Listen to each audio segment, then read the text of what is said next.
Welcome to my course, Game Development Basics, Week 4, Lesson 9, Creating the Main Menu. And for this video, we're just going to start right off with a challenge. The challenge here is to create a main menu. And here are the requirements.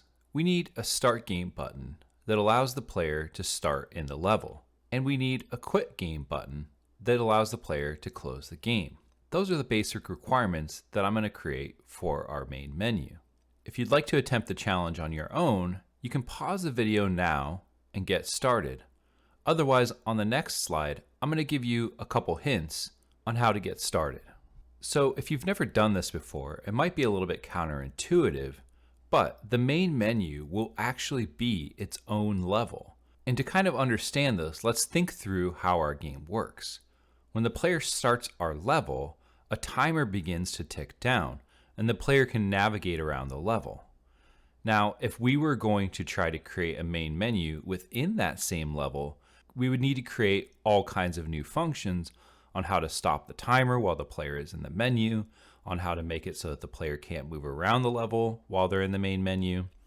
And then if the player stops the game or wants to reset, it would be very difficult to handle all these things, and we'd end up creating a lot of extra functionality that we don't necessarily need.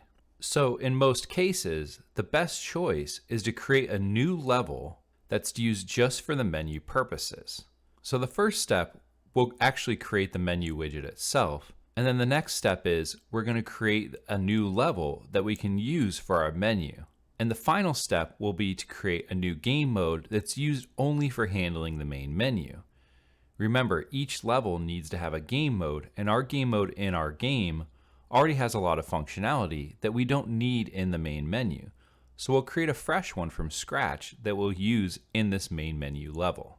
If you think you have enough information now to get started, you can pause the video and attempt to do this on your own. Otherwise, I'll walk you through these steps and show you how I would do it. Here I am back in the game, and I'm in the Content UI folder, and I'll start by just creating that new main menu widget. And for this, I'll create a canvas, and I want 2 buttons, and I'll put those into a vertical box. And I'm going to anchor my vertical box to the bottom right corner.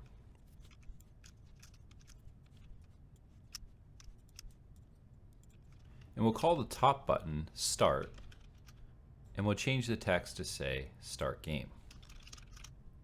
And the bottom button we'll call Quit, and we'll change the text to Quit Game.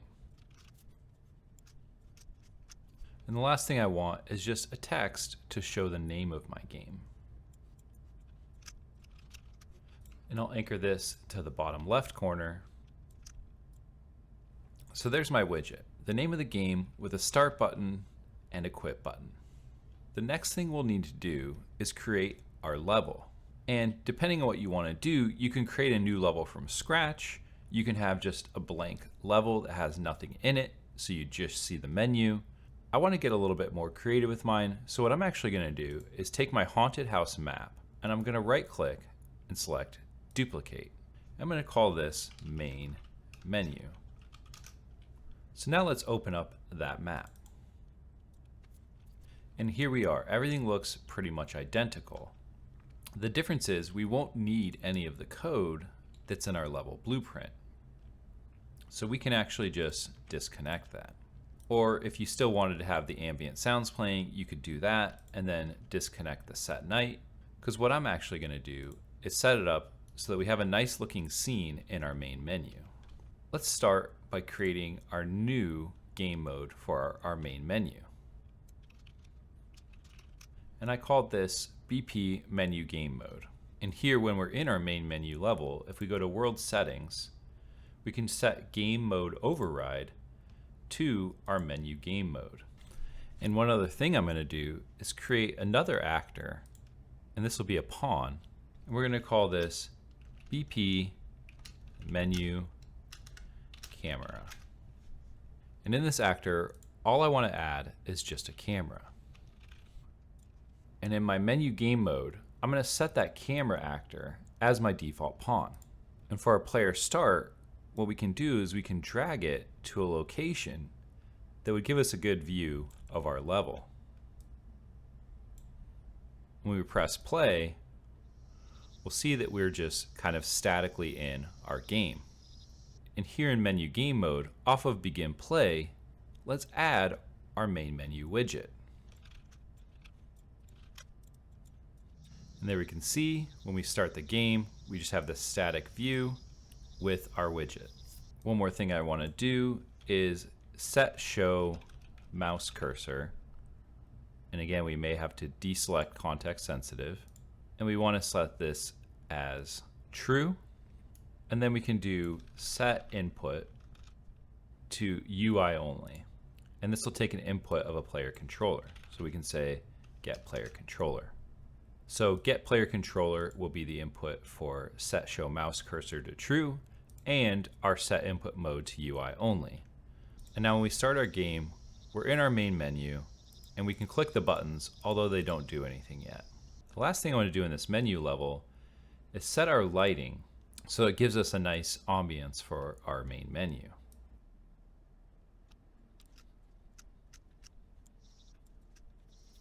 And I think that looks pretty good. We can see the lights, we have a nice red sunset, and we have our menu. So I think this is looking pretty good. Let's set up the functionality for these two buttons. And here in our main menu, with the start button selected, we can select this on clicked, and it will create the event, and then we can just say open level. And I named my level Haunted House Map. If you named your level something else, make sure you get it exactly correct. It is case sensitive. So mine is Haunted House Map in Pascal case. And with my quit button selected, I'm going to do the same thing and just use quit game. Let's compile and try this out.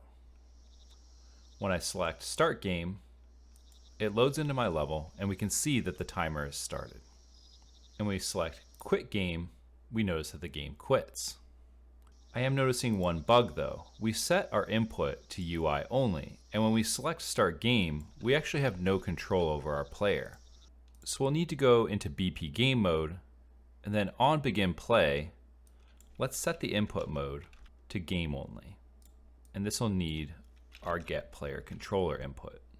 And now when we start our game, we can move around freely. And now that we have that set up, in our game over widget, we can open level and we can pass in the name of our main menu level, which I named main menu. And now when we press start game, we can move around. When the game is over, I can go back to my main menu. So now our main menu is working, all of the buttons have functionality, and in our game, when we get a game over, we're able to come back to the main menu and start the loop all over again. So at this point, our game is pretty much complete. In the next video, we'll just do some final wrap up and we'll talk about all the things we've learned in the course of the last 2 weeks.